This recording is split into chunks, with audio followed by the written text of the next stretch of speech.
Right, now let's turn to Europe, where more and more countries are easing COVID-19 restrictions following a drop in case numbers. It's a relief for businesses, especially in the hardest hit sectors, but many fear that too great a relaxation might undo the achievements of month-long shutdown measures. For more on this, I'm joined now by DW correspondent Nicole Froelich, who joins us from Berlin. Nicole, restrictions are being lifted in many places, but life is not yet back to normal, is it?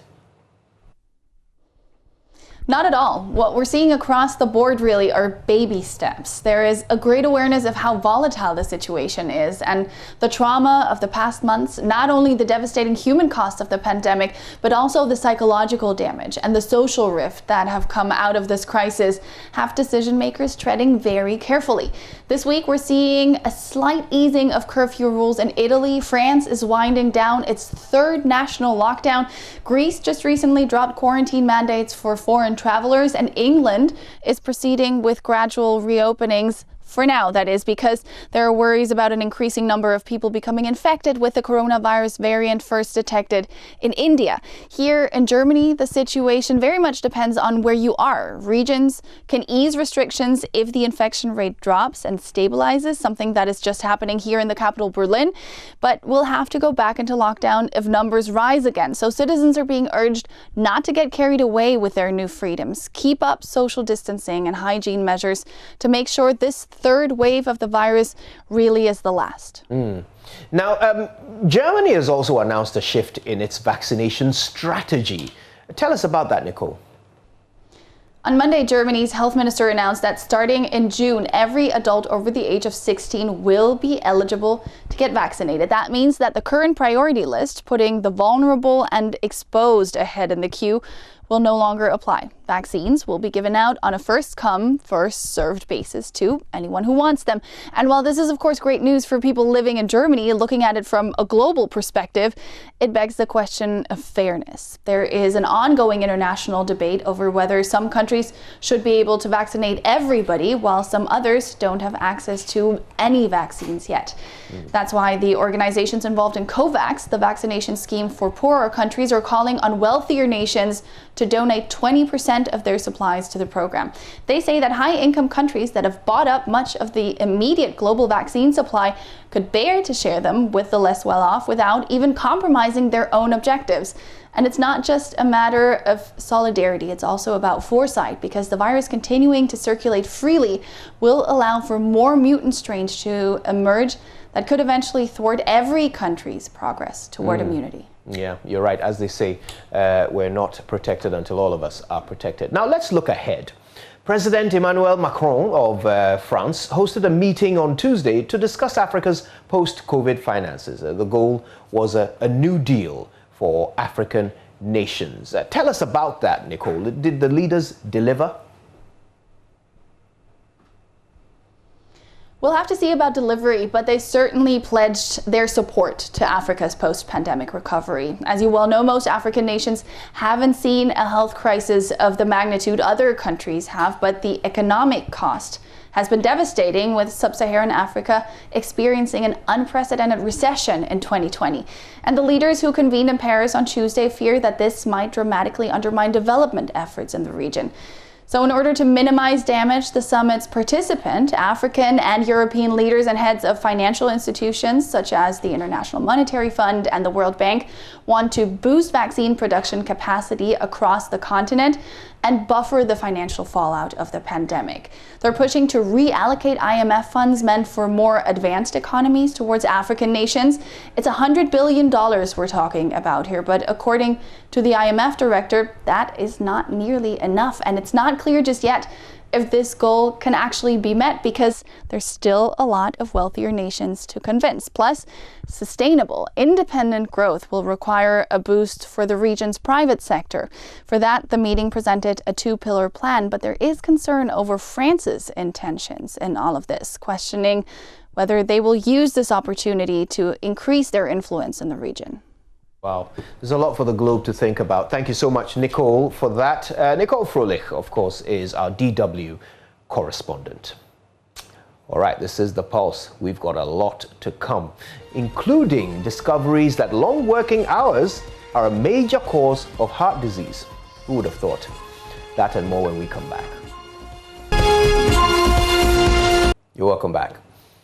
For the safety of the soldiers, I cannot guarantee the safety of illegal miners operating at night. These are the words of Defense Minister Dominic Nitiwul as he assures the activities of Operation Halt will be sustained.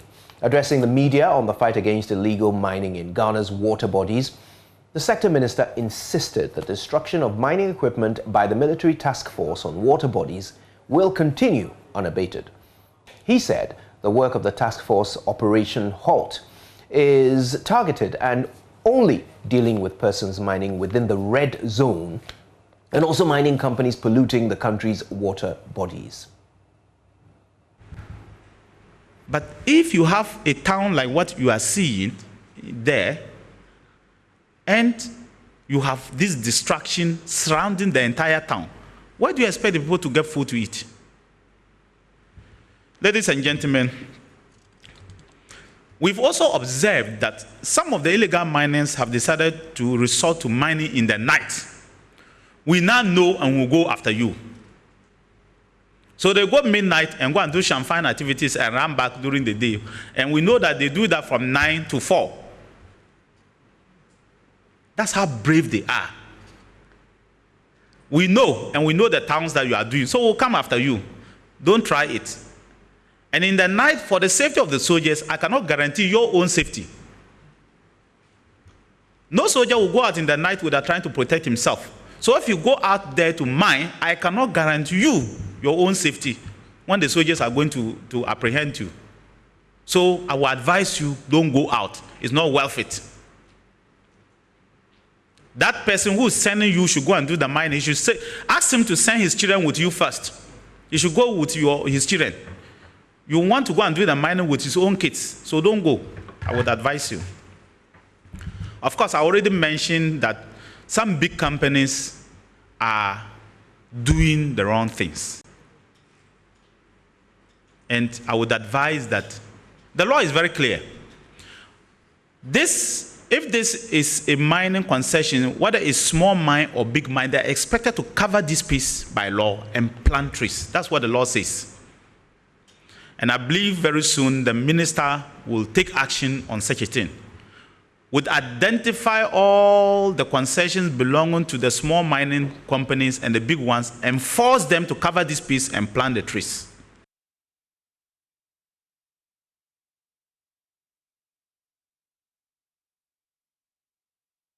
Meanwhile, the minister is challenging chairman of the Parliament's Defence and Interior Committee, Kennedy Ajapong, to name the top government officials involved in illegal mining. The red zones have been established, the forest reserves and the water bodies. Clearly now we are dealing with the water bodies. Any excavator found within the water bodies, as the armed forces have been told, must be made never to work again. It's as simple as that. And that is what we are doing now. We are not going beyond that mandate for now. We'll get to the forest reserves and do same to them. But clearly now the armed forces are targeting the water bodies to ensure that we clean them up. If you take your excavator and go and park it in Nkoko or by the roadside, we don't have that mandate to go and seize that excavator. So those who think that we should have gone ahead to seize it, I'm sorry, we may disappoint you a little. That's why we are not seizing them. It is very important to understand what the government is doing. The armed forces are doing a surgical operation from day one. I use that word. That the armed forces have been sent to do a surgical operation. They are not there forever. And they will not be there forever. In fact, the longest they have stayed there is 4 days, which is the 564 troops that were sent in the last operation. Every other operation has been 3 days, and then they move out. So they are doing a surgical operation and making sure that they move hundreds of kilometers or tens of kilometers to do what they need to do. So it is important that they go there and do what they are doing. For I would disagree with anybody who says that, oh, it's not a sustainable thing. Of course, we know it's not sustainable. That's why we're not keeping them forever. It's not even wise to keep soldiers in the bush forever. It's not a wise thing. That's how come the Operation Vanguard, we had to pull the soldiers out. You don't want the soldiers to become civilians. So you won't keep them forever. So we agree with that. But we are saying they are doing a surgical operation. And you must judge this operation in the context of the fact that it is a surgical operation. And once that is achieved, we'll move on. In the 3 operations they have done, they've done virtually 70% of the major river bodies. They've covered 70% of the major river bodies. And they keep monitoring it through plain clothes, through helicopter movement, and through drones. And for the armed forces, yes, they use drones to also track people and get to them and target where they need to move. And that is there. As for top government officials, listen, any Ghanaian or anybody within Ghana or even outside Ghana who has evidence that this top government official is doing mining, don't leave it. You are doing harm to the people of Ghana. It's not about Canada, Japan. I'm not talking about just Canada, Japan, any other person. You will do harm to the people of Ghana if you have such information and you are keeping it. Take it to the appropriate authorities. That's your civic duty. Let us know. I have said, and I use myself as an example, twice. I've mentioned that if me, who the soldiers are operating under, I'm engaged in this kind of thing, the president will fire me in a minute and prosecute me as well. So we are saying that if you are a Ghanaian and you know somebody who is engaged in illegal mining, whether it's a government official or not, let us know, and then we'll deal with it from there.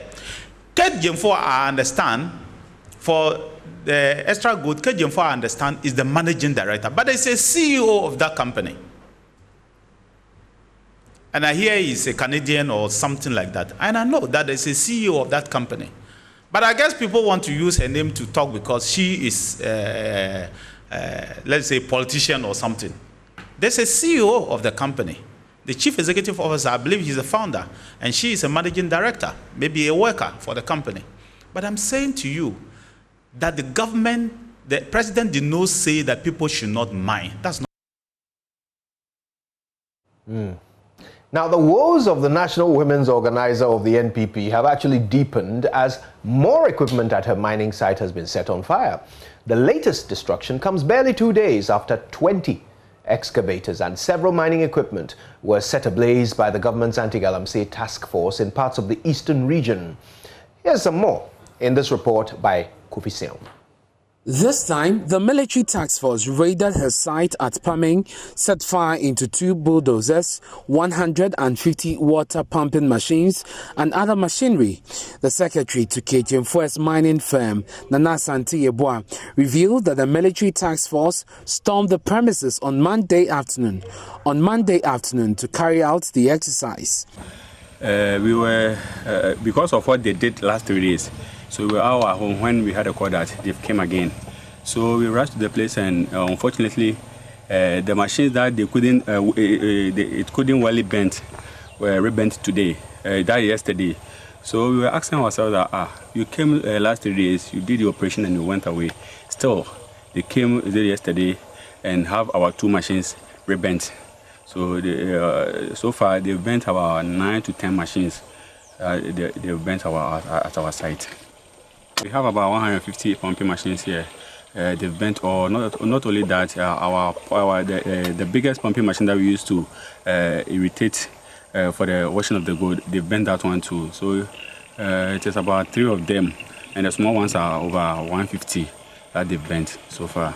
These are very costly, especially the excavators and the dozan.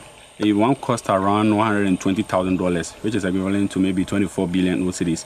So if this thing happens, it affects.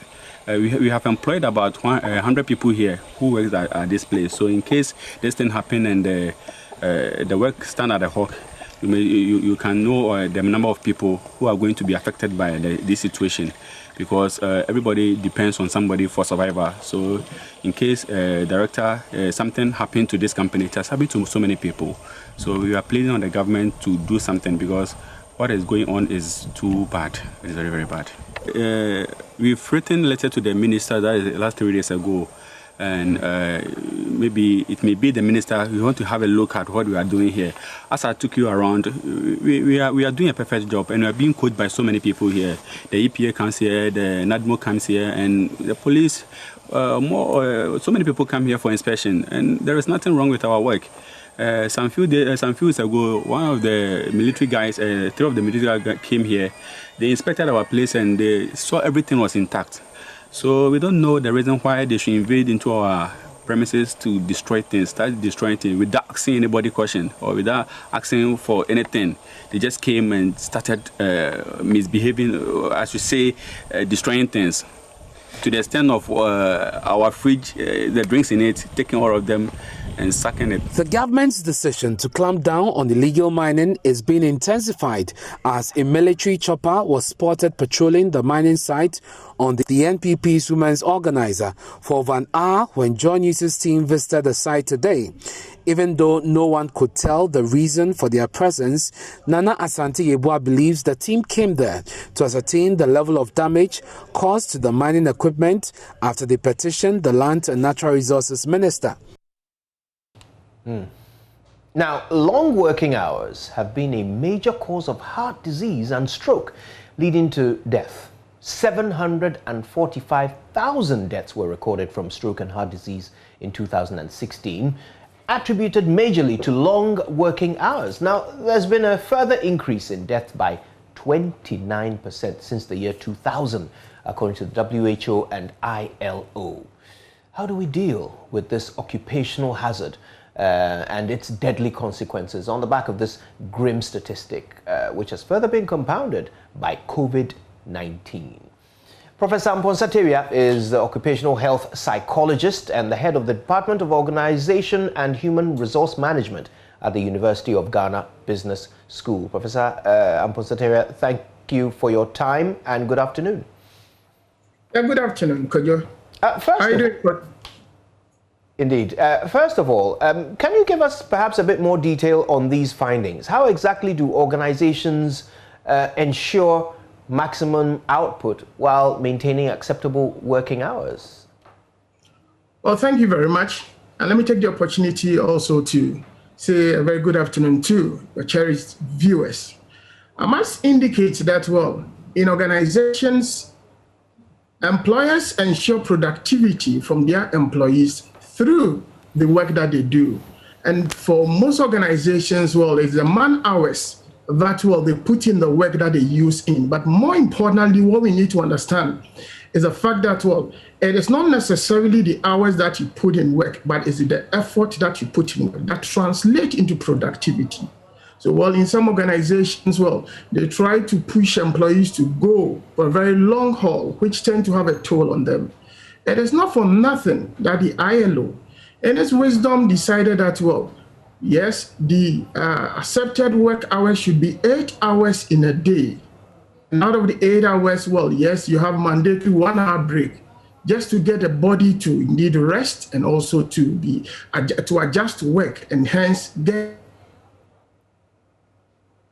the individual to be 14 hours, 18 hours. Obviously, well, the employees get exhausted. And once employees get exhausted, what it means is that, well, yes, they are not able to give up their best, and hence it is the organization that suffers.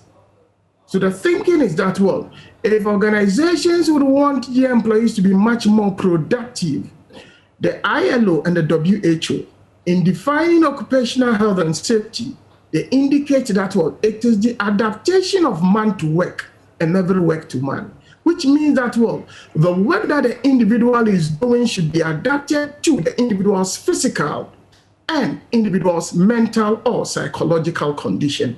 Well, the individual is stressed or the individual is not in very good mental state as a result of the long hours that you are asking the person to work, obviously you're not going to get any good from the individual.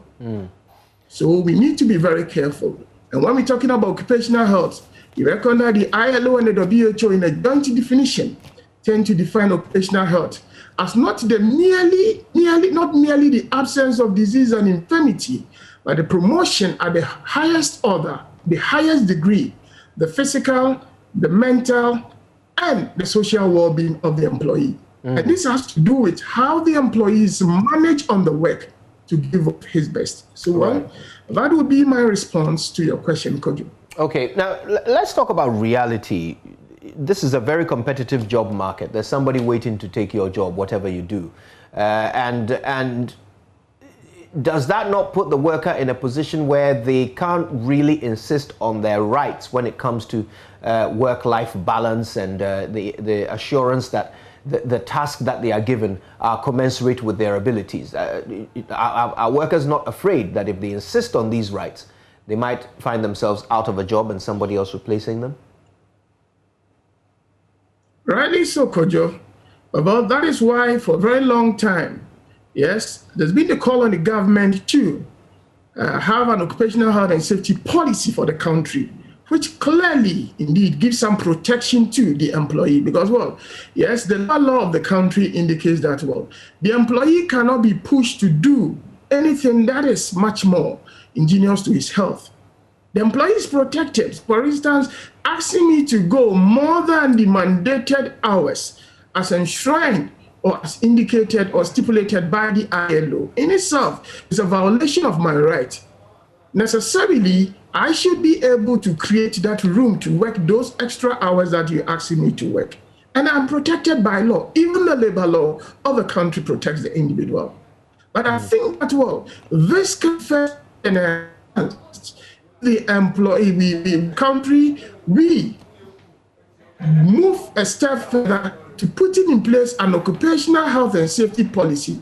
And I'm talking about an integrated occupational health and safety policy that is not just focusing on the safety of employees, but that goes a very long haul to include the mental and the social well-being of employees. Because today, in today's environment, for most of the issues that employees are experiencing on the job, it bothers much more on their mental well-being.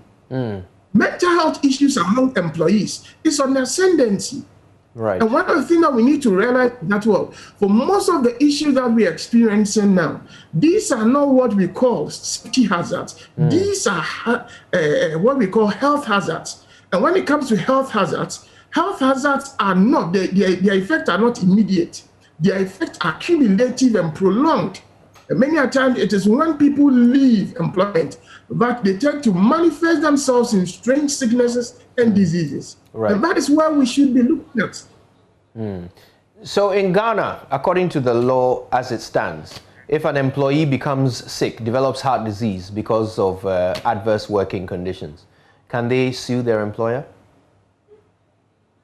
Well, obviously, if you look at, the Workmen's Compensation Act, it makes provisions, especially so when it's established that, well, that was that particular sickness that you're talking about, well, you contracted it in the line of duty. So the Workmen's Compensation Act really makes such provisions, and that is what we should be looking at. It's more the case that, just as you rightly indicated from the onset, because of the unemployment situation in the country, yes, most people get injured on the job and they even hide it. They don't want to because, well, you'll be considered as accident prone. For that matter, organizations would want to find ways of getting rid of you in the organization. So even when employees are supposed to be reporting some of these things to inform management to put in place remedial measures and to forestall the sanity and the health and safety of employees in the organization, they shy away from it for fear, just as you rightly indicated, of losing their jobs. Indeed. Right. So what would your advice be? What should be the remedy for anybody who has suffered ill health, in such circumstances? So, well, what I advise is that, well, interestingly enough, that is well, we have the actuaries now. Now, the actuarial scientists are able to, and have been involved in similar assignments where the actuaries are not looking at just what is stipulated in the Workmen's Compensation Act, but are able to calculate the cost. Because sometimes when people get permanently incapacitated or even temporarily incapacitated, and because of that they are unable to work, we look at the prolonged effect on relations, on family, and they are able to calculate the cost. And some of these things serve as deterrent. I keep telling employers that, well, if you think that, well, accident is expensive, if you think that safety is expensive, try accident. it could be much more expensive. I must also indicate that, well, yes, the ILO emphasizes that, well, there should be the need for a PRIMA, what they call the psychosocial risk management, which is a policy guideline that goes to not protect just the physical safety of employees, but also the psychosocial also. So I'm thinking that, well, it is high time the government goes for an integrated occupational health and safety policy that looks at physical safety issues, that also look at psychological or psychological issues or psychological well-being of the employee, as well as the social well-being of the employee. And in so doing, yes, we can guarantee the health and safety of employees at work. And in so doing also, yes, employees will become much more productive and the employers tend to benefit from it. Let us get the understanding that, well, a healthy employee is a productive employee. Eventually, a healthy employee who works in a healthy organization translates to the wealth of the organization. The wealth of an organization is dependent on its employees. Right. But this is only attained when they are healthy, and we need to give it that attention. Professor Amponsah Teria, thank you very much for your time with us this afternoon. Prof. Teria is the occupational health psychologist and head of department of the Organization and Human Resource Management at the University of Ghana Business School. Let's do another story. Deaths and injuries arising from road crashes in Ghana are nearing crisis point. So much so that the National Road Safety Authority says drastic measures are needed to lower the frightening statistics. At the launch of the Global Road Safety Week in Accra on Tuesday, the authority outdoored a campaign to encourage drivers to cut their speed to 30 kilometers per hour on city roads. NRSA Director General May Ubriyeboah says she expects the new campaign to help significantly reduce crashes along with deaths and injuries. Judith Awotwe-Tano reports.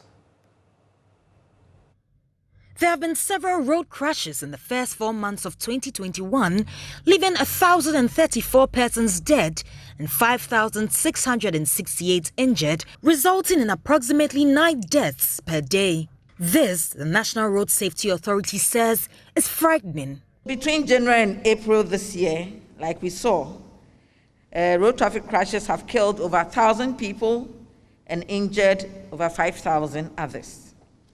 In working in this industry has taught me one thing. It is that we have reached a tipping point where neither platitudes nor half-hearted measures can save the situation. We must accept the reality of what it is. We must accept that road traffic crashes and deaths have become both a national tragedy and indeed a matter of international concern. For this reason, the authority is launching a new campaign dubbed Love 30, aimed at sensitizing drivers to stick to a 30 kilometers per hour speed limit. Mayor of Accra, Mohammed J. Soa, joined the authority to launch the campaign. Today, we join the rest of the world on a worldwide campaign to make a case for 30 kilometers per hour streets for health. This year's program, which is under the theme Street for Life, Love 30 unites campaigners worldwide for walkable, safer, and climate-friendly streets and vital child rights, including safe environments for children to move around and play. Also highlighted was the alarming rate of deaths, especially among motorcycles and pedestrians. Raphael Lewa is Regional Surveillance Advisor for Africa Vital Strategies. What is most intriguing here is that pedestrians are always at risk of death. In fact, for the last 10 years in Accra, pedestrian deaths have been above 60%, almost for the last 10 years, right? So clearly, pedestrians are most at risk of death. And I always say that at each point in time, we are all pedestrians, so we are all at risk. But also, most importantly, the proportion of deaths among motorcycle users is the highest in the last 10 years in Accra. Over the last 10 years, it's hovered between as low as 5%, it goes 15%. In 2018, it was 22%. That we thought was the highest. But in 2019, it fell again. And then in 2020, like I said, in the last 10 years, this is the highest, 28%. As the world marks Global Road Safety Week, the National Road Safety Authority says it's doing all it can to to promote the needed education on road safety protocols. Judith Awochetando, Joy. Let's stay on the roads. Now, a joint task force has been set up to ensure compliance with existing transport fares, despite the increment in fuel prices. This will be in force while the leadership of the road transport operators continue an ongoing engagement with government to determine new fares following the introduction of new taxes on petroleum products. So far, there's no law barring business people from adjusting their prices to reflect the cost of inputs.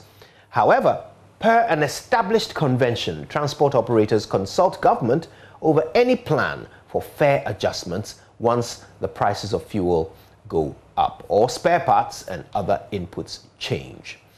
There's more in this report. The task force is made up of personnel from the Ghana Road Transport Coordinating Council and the Ghana Private Road Transport Union GPRT, among others. They will be working in collaboration with the security agencies to tour various bus terminals countrywide to ensure compliance with existing transport fares. The formation of the task force follows the recent announcement of a 20% increment in transport fares by some commercial road transport operators, including the Truth Drivers Union, Concerned Drivers Association, and others. The group claims the move is without recourse to the law and laid down principles. Government and the unions and other recognized road transport operators have described the move as illegal, urging the general public to disregard the purported increase in transport fares since they are still at the negotiation table to determine new transport fares that will be acceptable to all. The statement issued by the task force also urged all metropolitan municipal district administrations to ensure strict compliance with the existing fares. The task force will visit the various terminals to check compliance with this directive. Now, residents of Srekpe and surrounding communities in the central Tong district of the Volta region are compelled to share the same water sources with animals. This is due to the inability of the central government to provide these communities with potable water, thereby putting their well-being at risk. The development is affecting the education and livelihoods of residents in the affected communities. JoyNews' Fred Kwame Asare visited the community, and here's a report he filed. Srekpe is an agrarian community in the central town district of the Volta region where residents survive on gari production. Every household here engages in the age-old profession which drives the local economy. However, Srekpe and its surrounding communities lack access to potable water. A borehole constructed in the community by the former MP Joe Gidisu in 2012 is faulty, hence unable to produce water. This pipe-borne water here, this one is provided for us since 2012 by Honorable Joe Gidisu. And we are utilizing it last year before it got spoiled. So since then, we don't have any water in the community again. Due to this, the residents had to fall back on two dams in the area, which is about 2 kilometers away from the community. Unfortunately, they had to share the water sources with animals. Not less than 6 heads drink from the dams daily. These residents were unlucky, hence would have to fetch muddied water because they got to the dam at the same time when the last head arrived to quench their thirst after grazing in the field. We use the same water the animals drink, urinate and defecate in, but it is the grace of God that is keeping us alive. The water government officials use to flush their toilets is more better than what we rely on here. We are calling on President Akufo-Addo, his ministers, and especially our Central Town DCE, Thomas Moore Zumba, to come to our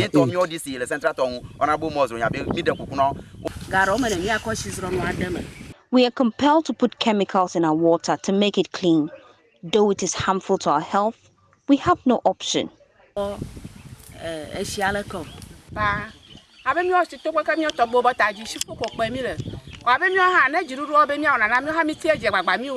We have not had access to potable water since the days of our forefathers. We take part in every activity initiated by government, but government has refused to provide us with water. children and the aged are suffering. Some teachers posted to this area had to leave because there is no water in the community. The tricycle guides are selling the water at 1 Ghana cedis per gallon. The ladies engaged in the Gari business spend about 300 Ghana cedis in water every month. They lamented that people who engage in the water selling business have informed them of price hikes due to the increase in petroleum products and circumstances around the dam. The lack of potable water is not only affecting the education of the younger generation, but also has a toll on the local economy, which has Gari production as its nerve. Almost every household in Serekpe and its surrounding communities engage in Gari processing. They are forced to use the dam water to wash the cassava before processing.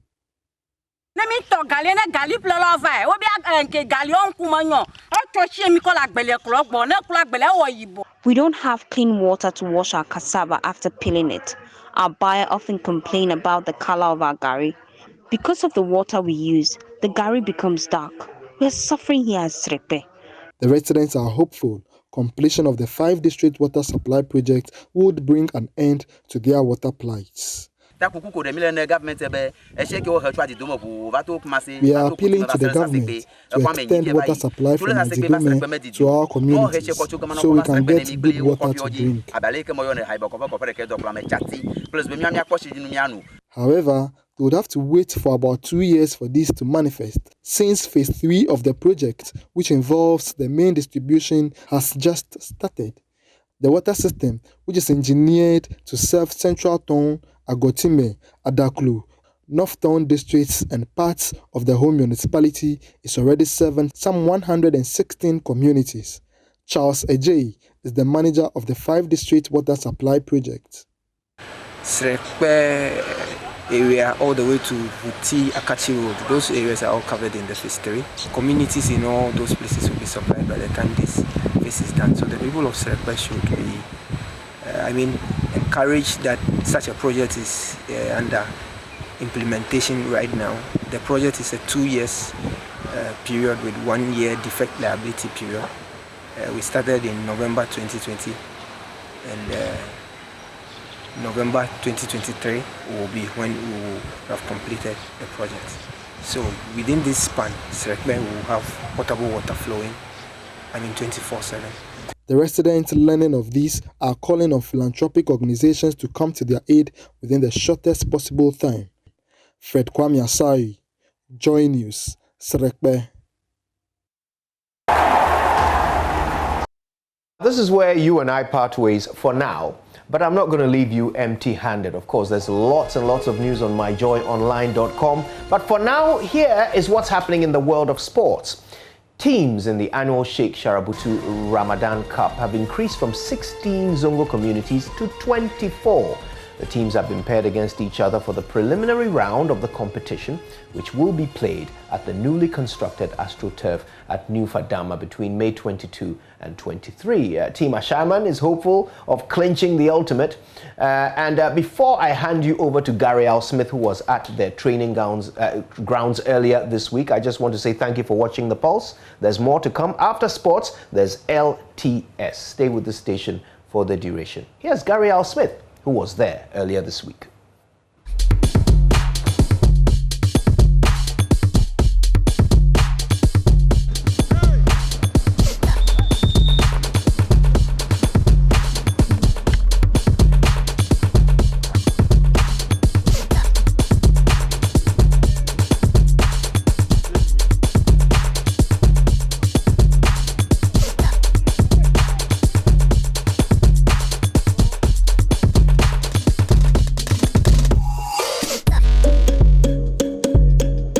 Turnpike is famous all across Accra and indeed all around the world because this is Ashaiman, and we are here to begin the previews for the 6th Sharabutu Ramadan Cup 2021. This is Ashaiman Sakasaka Park. Here, the production of world-class talent has been apparent. People like Thomas Partey and so many others have played their football here, and we are here to check out how ready they are for the competition this weekend. Remember, they will be playing in their first round fixture against Nsawam Zongo. How will that go? Let's check them out.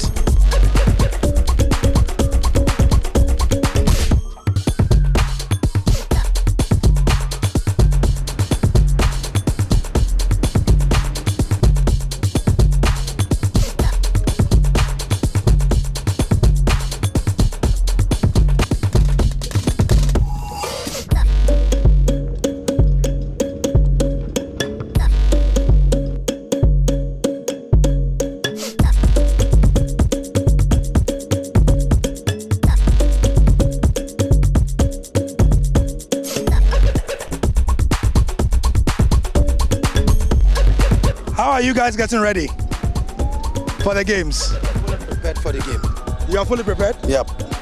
Is this your first day of training? No. How long have you been? Yeah, tell us a bit about your training. We always start training from Monday to Friday. And at times we do play our friendly matches on Wednesday, Thursday and Fridays. So this is like a community team that has been training consistently, whether there's a Shaributu Cup or not. That's it. We do train always because some of them are playing teams. Some of them have their own club that they always go and play. So they always come here to pick their training fitness level, then they go to their clubs. Your first match is against Nsawam Zongo. Do you know anything about them? I know them. I know them very well, and I know they are good.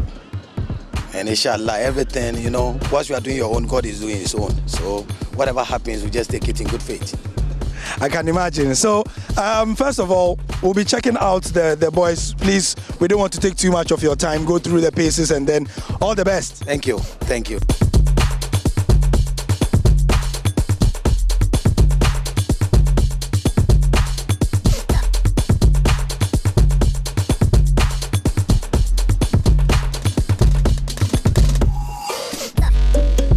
So the team has been divided in two, they've been split. And currently, the main team you are seeing are having a kickabout session, while another team here is having a training. And the man overseeing it is the juvenile coach. Hi, boss. What's your name? Abdullah Abubakar. Abdullah is here with us. Aziz. How are you? I'm fine. The Ramadan Cup is coming. How ready are you guys? Oh, we are ready. We know we can win the cup. We believe our boys. So take us through what your guys are doing now. The warm-up session. What are they doing? Right now it's pass and follow. See that you give the pass and you follow the ball. It can happen in the match. It can happen. The senior coach is over there. Is talking about the first 11 over there. And this one is the second team. We are ready. I can see that. So your first match is against Nsawam Zongo. Yeah. Have you heard of Nsawam Zongo before? No. But you are ready. We are very ready. Seriously. Each one of the communities in the Ramadan Cup 2021 has a rep. And Alhaji Madi here is the man for Ashaiman. So, boss, we have seen your people. They seem very ready. The spirit is high. The morale is high. Speak to your people of Ashaiman. Tell us why they should expect a trophy come Sunday. Assalamu alaikum wa rahmatullahi ta'ala wa barakatuh. My name is Alhaji Madi. And towards this Ramadan Cup, my greetings to all the Ashama people, both the Christians and the Muslims all. Yeah, we are training towards the Ramadan Cup, which is Shaributu Ramadan Cup 6th edition. And we started this Ramadan Cup 2015. Ashama won the cup 2015. 2016, Ashama won the cup. 2017, we lost. 2018, we lost. 2019, we lost. This is the 6th edition we are going. So we need the prayers from everybody in Ashama so that if we go, this year we are going to take the cup and bring it to Ashama so that Ashama will get the glory for the tournament. All right. So Your first match is against, you know who you are playing first? In Sawam Zongo. Anybody know in Sawam Zongo? Anybody know them? You know them? They say they are very, very good. Are you ready for them?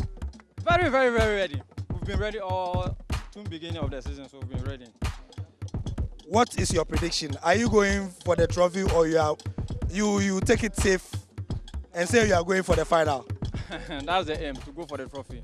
This club, we don't just go for finals or we don't just go for the second position. We always go for the trophy. That's the main aim of the team. So we go for the trophy. I see. I beg, give him. The Ramadan Cup will be this weekend and the JoyNews team is covering it. We are going community by community. Today, we are in Ashaiman to the world.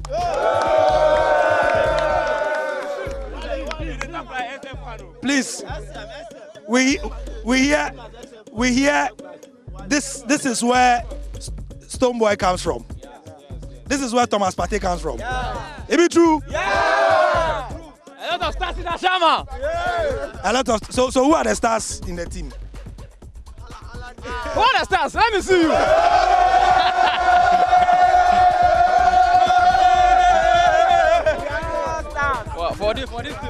For this team, we don't have only one star. We are all stars too. Everybody is a star.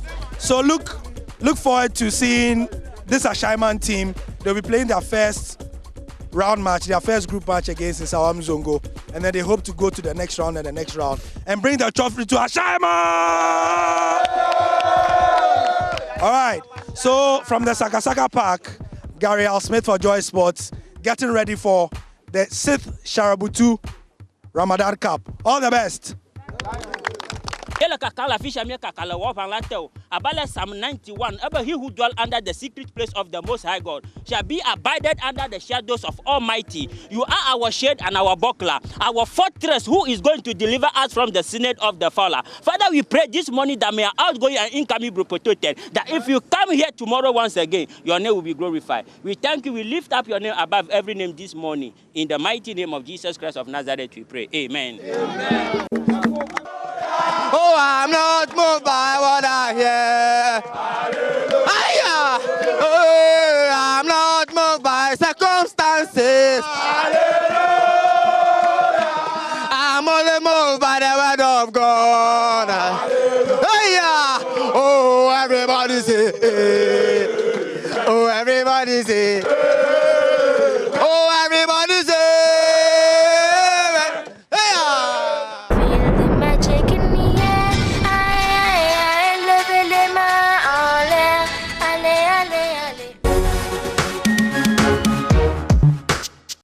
Hashtag Fix the Country is still on the lips on a lot of celebrities. You're welcome to Let's Talk Showbiz here on the Joy News channel. My name is Doreen Avio, and of course, today we get to hear from Na Ashoko and Stoneboy, and one person who is also in the news today is Abraham Ohene Jan. We get to talk a little bit about our movies as well, and then maybe we get to go to the church as well. Well, if you're just tuning in, just don't move an inch. And you can also tell a friend to tune in right now. This is Let's Talk Showbiz, and I'm Doreen Avio. And of course, we're starting with hashtag Fix the Country. Now, it's become something that day in, day out, you hear a lot of Ghanaians talking about it. And with all the doomsday coming in, maybe one or two things, it's like when you meet celebrities, when you meet personalities, then they just want to tell you what they feel is appropriate or what can be done for the country. And one of those people or such people is Stoneboy and Na Ashoko. So Na Ashoko believes that the health system needs to be fixed. And well, she has a story to that. And Stoneboy, who is a dancehall artist, also says that it is not just one person, but we all need to get involved. Let's hear from Na Ashoko and Stoneboy on hashtag Fix the Country. I expected you to ask me this anyway, because yeah, it's not like you have to, or you want to take me to where I don't expect to. We are all involved. We are all Ghanaians. Yeah. I think I have tweeted a thing about it before, and my brother, we are all involved.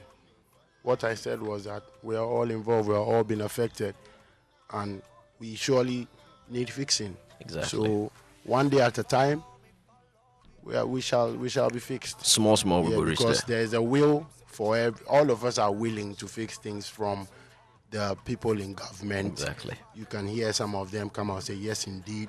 The financial minister has come up, yes, indeed. So that means that there's truly something that we need to be doing. In the end, we don't ever finish fixing. The developed countries are always, every day, also fixing things. How much more us that think that we don't need fixing? We do need fixing. The country really does. You know? And when you talk about the country, you know that the country is not just a geographical location. The country is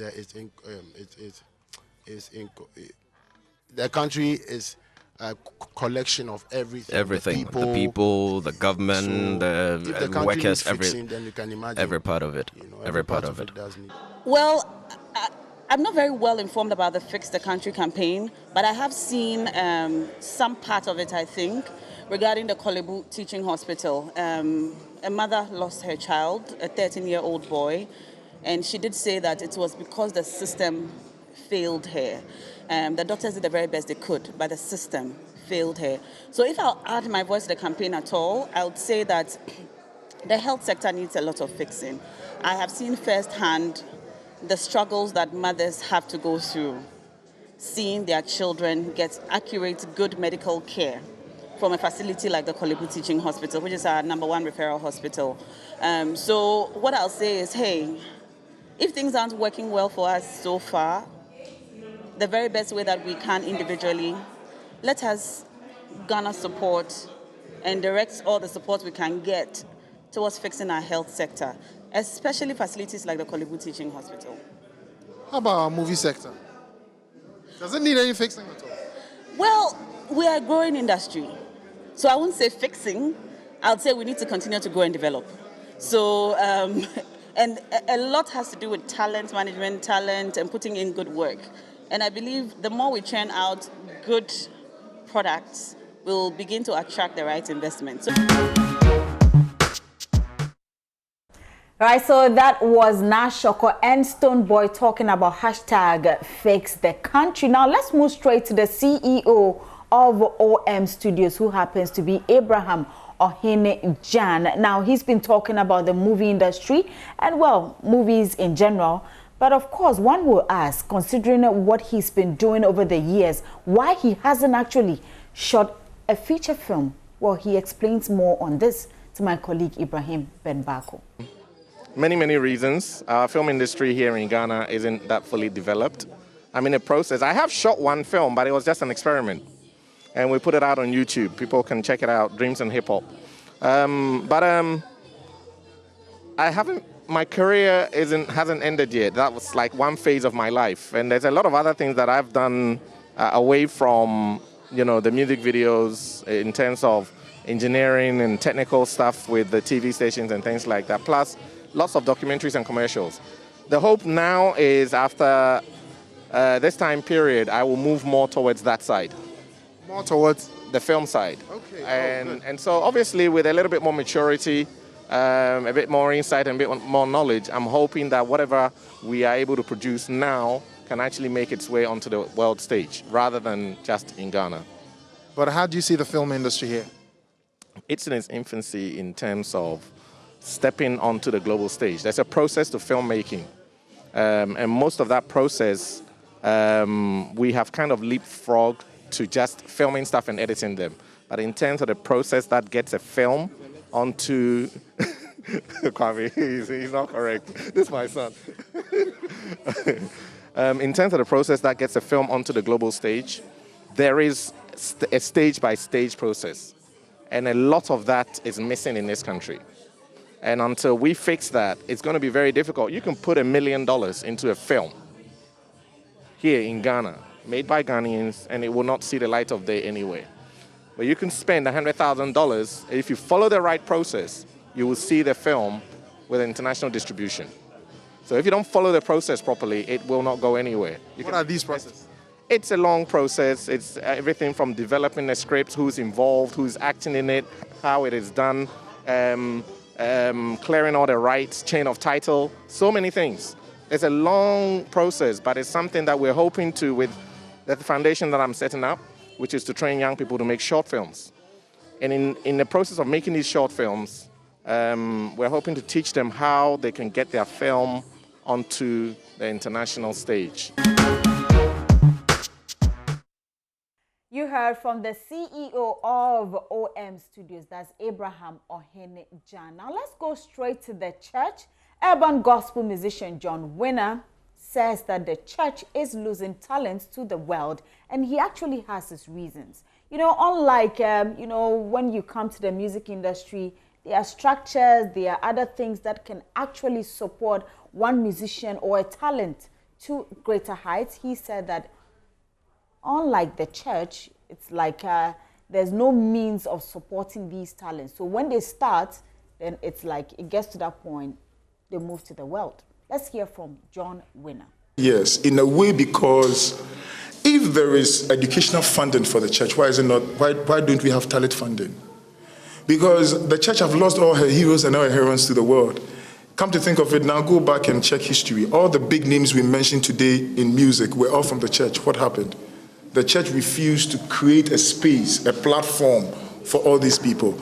Not necessarily singing and music, choreography, spoken word, everything. There's a lot of talent in the church that the church needs to grab it. Nobody wants an already made product. Okay, so if the church would take theirs from the very scratch, they own, quote unquote, they own them. You know, because when somebody's already made and he comes somewhere, he has a tendency of leaving because you didn't make him. All right, but without an iota of doubt, I want to say that some other men of God are doing, like the likes of Pastor Chris Oyakhilome is doing marvelously well, putting people on a whole record label from a church, putting artists on, so many signed artists who are doing marvelously well. Kudos to him and whoever has the mindset of doing the same. But what I want to say is that the church needs to build our talent. There's a lot that we need to do than just watching that same praise and worship leader come to minister for 14 years, minister for 15 years in the church. If somebody has talent in the church and he has a proper plan, a business plan for it, why don't the church push him?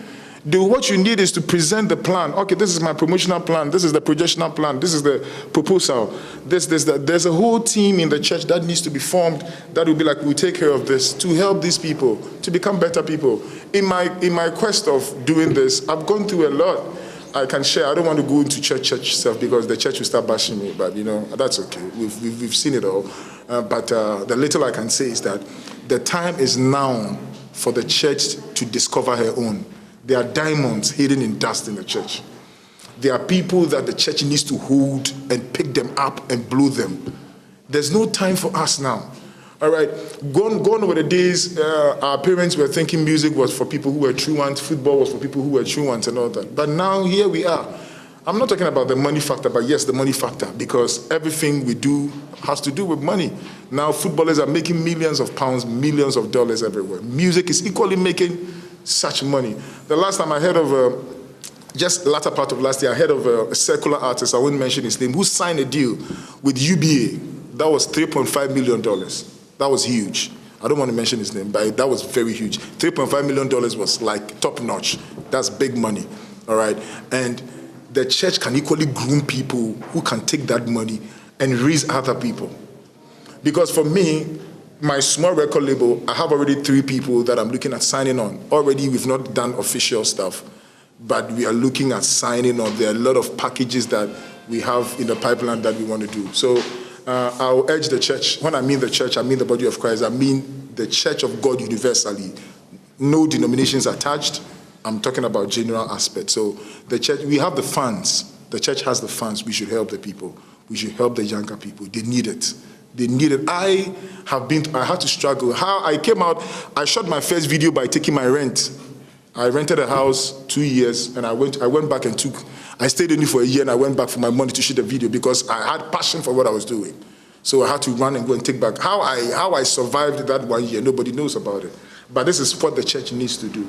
The big men in the church, the big women, please support talent, support younger people. When you see somebody who has it, push that person, and we all get up there. Right, so that's John Winner, and we're hoping maybe the church hears this, they will do something about it. Or maybe somebody has a different opinion on that as well. My name is Doreen Avia. A very big thank you to you, Jata. I can, of course, IBM Beverly on production. I'm back here same time here on the Joy News channel. But remember to go on myjoyonline.com, the entertainment page, for more of our stories. And also remember to go on social media, Joy Entertainment, to get all the updates in your world of entertainment. Until then, have a great evening.